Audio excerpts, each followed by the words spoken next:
Germany में internet की speed के साथ क्या दिक्कत है? दूसरे देशों के मुकाबले जर्मनी में स्पीड बहुत ही कम है। इंटरनेट स्पीड रैंकिंग में जर्मनी 35वें स्थान पर आता है। लेकिन क्यों? ये जानने के लिए थोड़ा पीछे जाना होगा। 40 साल पहले ये जर्मनी के चांसलर थे।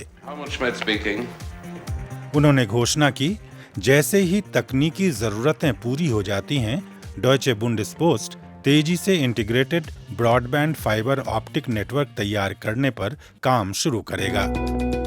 ये 40 साल पुरानी बात है।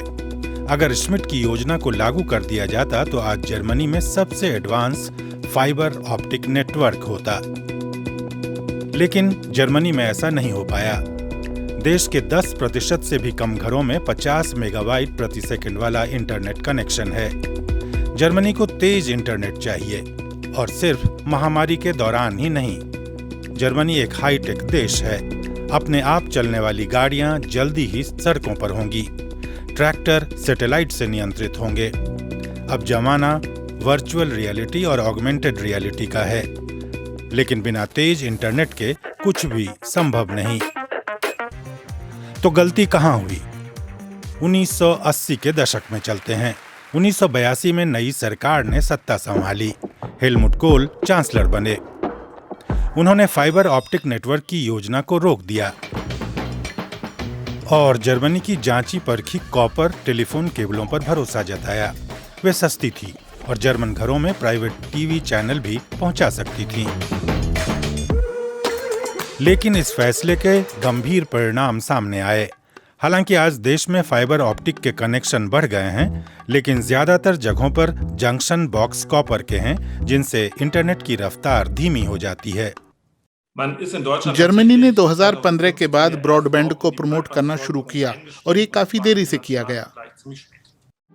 फाइबर ऑप्टिक लाइनें ज्यादा तेज और बेहतर होती हैं, लेकिन पुरानी टेलीफोन लाइनों को बदलना खासा महंगा है और इसमें समय लगेगा। अगर आपके पास पैसा भी है तो टेंडर निकालने से लेकर लाइन तैयार करने तक में कम से कम 2 साल लगेंगे। इस गैप को कौन भरेगा?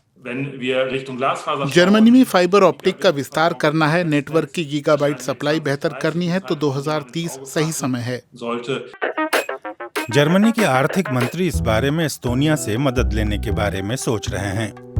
जर्मन नेटवर्क की समस्याएं उसकी प्रतिस्पर्धी क्षमता और विदेशों में उसकी छवि को नुकसान पहुंचाती है। लेकिन जनवरी में आई एक खबर बदलाव ला सकती है। जर्मन संसद ने फैक्स मशीनों से छुटकारा पाने का फैसला किया है।